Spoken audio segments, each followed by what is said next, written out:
तो आइए देखते हैं क्वेश्चन नंबर 61 2010 का। ठीक है, BHU 2010 का क्वेश्चन पेपर है। एमटेक और MSc दोनों में एडमिशन लेने के लिए यूजफुल है। सॉइल एंड वाटर कंजर्वेशन के कोर्स में एमटेक भी होता है और MSc भी होता है, दोनों में यूजफुल है। अब आइए क्वेश्चन नंबर 61 कहता है the volume of water the confined aquifer release. इसका मतलब कि कितना वॉल्यूम ऑफ वाटर या जो भी वॉल्यूम ऑफ वाटर है जो कन्फाइंड एक्यूफर हमको रिलीज करता है, देता है। रिलीज मतलब छोड़ना, मतलब हमें देता है, छोड़ता है। फ्रॉम मतलब अपने से छोड़ता है, मतलब हमें देता है।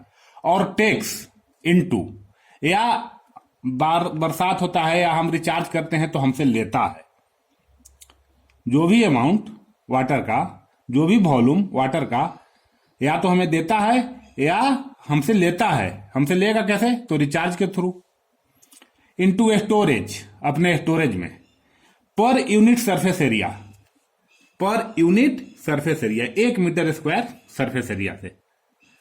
ठीक है, यह 1 मीटर स्क्वायर सरफेस एरिया में लेना या 1 मीटर सरफेस स्क्वायर से देना। ये क्यूफर होता है ना, तो ये क्यूफर तो ऐसे होता है हॉरिजेंटल।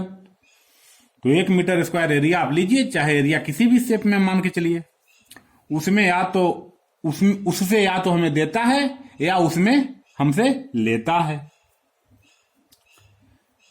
पर यूनिट सरफेस एरिया, ठीक है, ऑफ द क्यूफर पर unit change in component of head.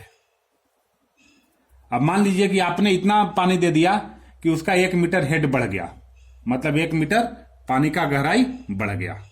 पानी का लेवल पहले 1 मीटर नीचे था, आपके रिचार्ज करने से 1 मीटर ऊपर आ गया। या पहले ऊपर था, आपके पानी लेने से 1 मीटर पानी नीचे आ गया। 1 मीटर स्क्वायर एरिया का पानी 1 मीटर गहरा, कितना पानी का वॉल्यूम? तो क्षेत्रफल 1 मीटर स्क्वायर होना चाहिए और गहराई कितना होना चाहिए? 1 मीटर। उतने पानी लेने या देने, कन्फाइंड एक्यूफर के केस में कह रहा है, अनकन्फाइंड नहीं, कन्फाइंड। लेने या देने को हम क्या कहते हैं, यही पूछ रहा है। तो जिनको आंसर सिर्फ आंसर से मतलब है, वो आंसर इसका होगा कोफिशिएंट ऑफ स्टोरेज। आंसर देखिए और आगे जाइए, आप वीडियो मत देखिए पूरा, आंसर देखिए। फिर 2 मिनट, फिर 5 मिनट के बाद हमारा 10 मिनट के बाद हम क्वेश्चन नंबर 62 शुरू करेंगे। तो आप जल्दी से 10 मिनट स्किप कर जाइए, आपका टाइम बच जाएगा। और जो लोग देखना चाहते हैं, सुनना चाहते हैं, वो सुनिए। तो देखिए, कन्फाइंड एक्यूफर के केस में अगर एक घटना हो रहा है, पहला क्वेश्चन, इसीलिए कहते हैं कि एक क्वेश्चन को पढ़िए न तो उसके दाएं बाएं आगे पीछे इतनी बातों को समझ जाइए, सिलेक्शन पक्का है। और जो इतनी बातें को नहीं समझे, उनका सिलेक्शन कभी ना होने वाला है। इस क्वेश्चन में कह रहा है कन्फाइंड एक्यूफर, जो केस बता रहा है क्वेश्चन, अगर सेम केस कन्फाइंड एक्यूफर में होता है तो कोफिशिएंट ऑफ स्टोरेज कहते हैं उसको। कोफिशिएंट ऑफ स्टोरेज का दूसरा नाम स्टोरिविटी होता है, STORATIVITY। याद कर लीजिए, कंफ्यूज नहीं होना है, ये पागल कर देगा आपको। एक्यूफर प्रॉपर्टी है, ये पागल कर देगा। इतनी तरह के प्रॉपर्टी है, वो अदल बदल के नाम है, याद कर लीजिए। कोफिशिएंट ऑफ स्टोरेज का दूसरा नाम स्टोरिविटी है। एक क्वेश्चन तो एक क्लियर हो गया जो दिया है। दूसरा क्वेश्चन है कि सेम ही केस हो, 1 मीटर स्क्वायर ही एरिया हो और डेप्थ 1 मीटर हो, लेकिन अगर एक्यूफर अनकन्फाइंड रहेगा तब हम इसको क्या कहेंगे? तो हम कहेंगे स्पेसिफिक आइल्ड, जो कि देखिए ऑप्शन नंबर 4 में दिया हुआ है।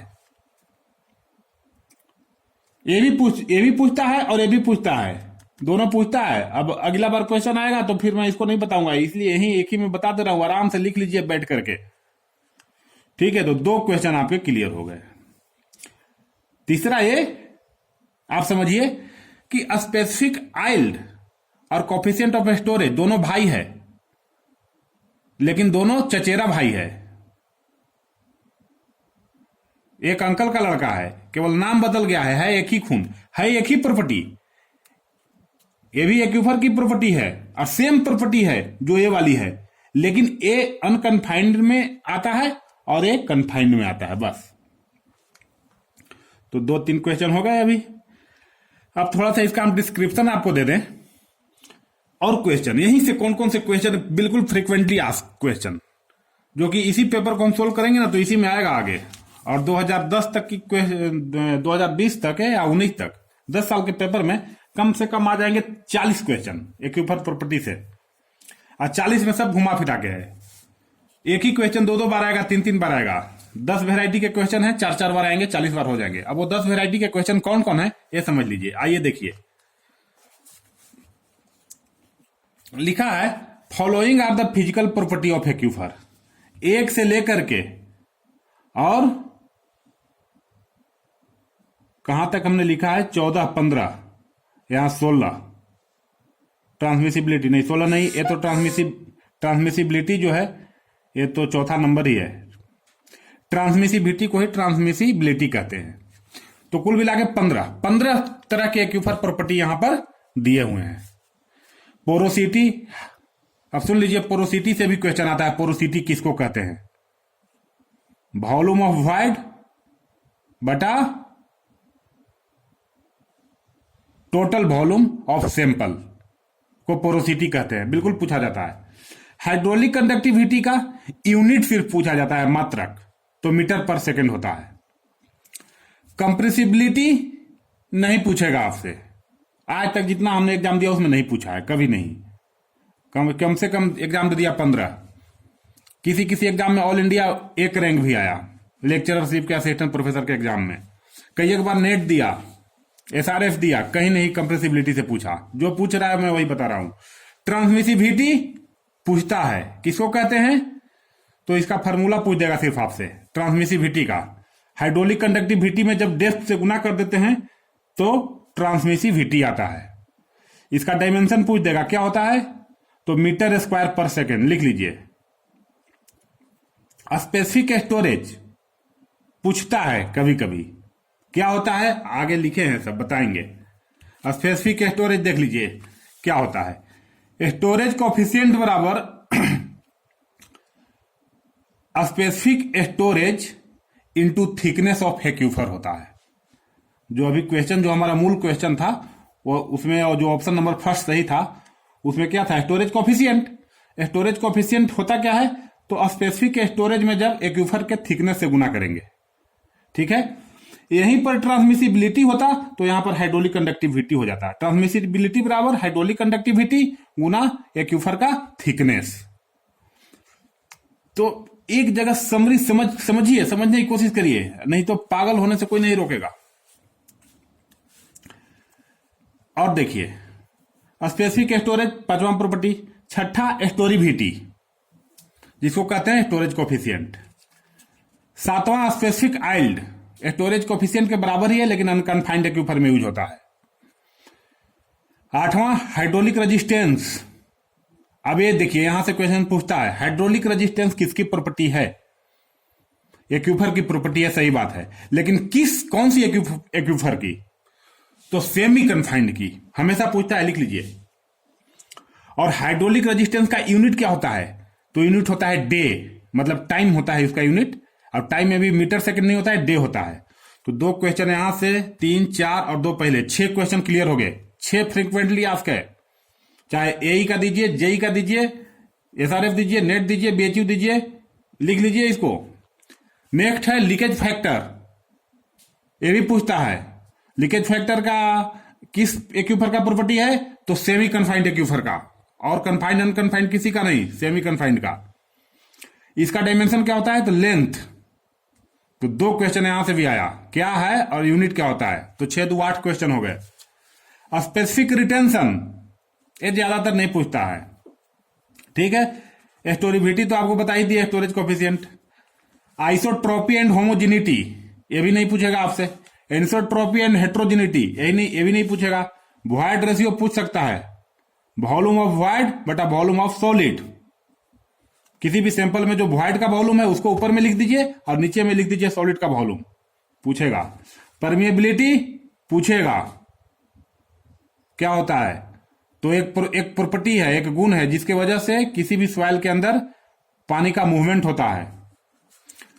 तो 10 क्वेश्चन हो गए। अब 11 क्वेश्चन देख लीजिए। इंट्रिंसिक परमेबिलिटी हमेशा पूछता है, इसका डायमेंशन हमेशा पूछ देगा आपसे, हमेशा मीटर स्क्वायर होता है। देख लीजिएगा, आगे ही पूछेगा, आगे क्वेश्चन करवाएंगे तो समझ गए। 11 ऑब्जेक्टिव क्वेश्चन यहां से हो गए क्लियर। और जिनको जो जल्दी होगा ना, वो जल्दी जल्दी ऑप्शन मार के आगे बढ़ते हैं। अब थोड़ा सा आप समराइज कर लीजिए कि ये जो 15 तरह के प्रॉपर्टी हैं, इसमें से कौन कौन कन्फाइंड एक्यूफर का प्रॉपर्टी है, कौन अनकन्फाइंड का है और कौन सेमी कन्फाइंड का है। और बहुत सारे प्रॉपर्टी ऐसे हैं जो तीनों में आते हैं, जैसे पोरोसिटी, इसका भी कन्फाइंड का भी फिजिकल प्रॉपर्टी है, अनकन्फाइंड का भी फिजिकल प्रॉपर्टी है और सेमी कन्फाइंड का भी फिजिकल प्रॉपर्टी है। उसके बाद हाइड्रोलिक कंडक्टिविटी, देखिए दूसरा नंबर है। तो ये दूसरा नंबर जो है, इसका भी प्रॉपर्टी है, इसका भी है, इसका भी है। तीसरा नंबर कंप्रेसिबिलिटी, तो कंप्रेसिबिलिटी सिर्फ कन्फाइंड का है, इसमें नहीं है और इसमें नहीं है। कंप्रेसिबल होता है, दबे हुए अवस्था में होता है, अंडर प्रेशर होता है, तो सिर्फ कन्फाइंड में ही होता है। इसी तरह से इस सारे प्रॉपर्टी का नाम हमने यहां समराइज करने की कोशिश कर दिया है। देखिए इसमें लिखा है हाइड्रोलिक रेजिस्टेंस, 8वां नंबर है हाइड्रोलिक रेजिस्टेंस, और 9वां है लीकेज फैक्टर, और एक और कौन है लीकेज फैक्टर के बाद 7वां क्या है, 7वां तो है ये है hydraulic resistance leakage factor IX, और X भी कहां है, चलिए ठीक है। यही दो पूछा जाता है, हाइड्रोलिक रेजिस्टेंस और लीकेज फैक्टर। ये दोनों देखिए इसमें कहीं नहीं आया है, कहीं नहीं आया होगा। 8वां नंबर इसमें नहीं आया होगा और 9वां नंबर इसमें नहीं आया होगा, 8वां 9वां इसमें भी नहीं होगा। इससे हमेशा क्वेश्चन पूछा जाता है कि ये किसका है, तो सेमी कन्फाइंड का है। ठीक है, अब कुछ यहां पर लिखा हुआ है, टाइम ज्यादा हो रहा है, आप समझ लीजिए।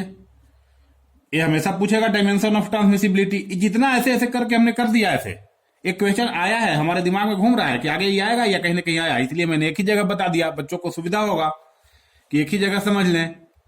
ठीक है, इसका क्या है, इसका क्या है। ठीक है, अब ये देखिए इंट्रिंसिक परमेबिलिटी क्या है, तो इसका यूनिट होता है L²। देखिए इतना ब्रैकेट में किया हुआ है, भी एक क्वेश्चन है। इंट्रिंसिक परमेबिलिटी, हाँ एक और मोस्ट इंपॉर्टेंट क्वेश्चन जो हमेशा पूछता है कि इंट्रिंसिक परमेबिलिटी किस बात पर डिपेंड करता है, तो सिर्फ और सिर्फ मीडियम पर डिपेंड करता है।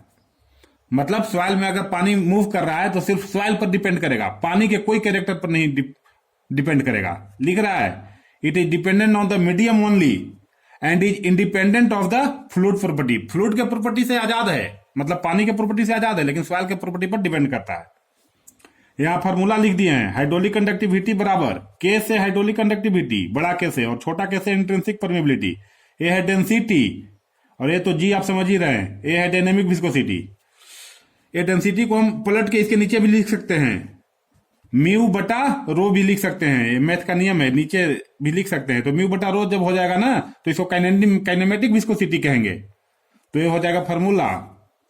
लेकिन ये दोनों तो पक्का ही आपको याद कर लेना है। ठीक है, हो गया क्वेश्चन नंबर 61।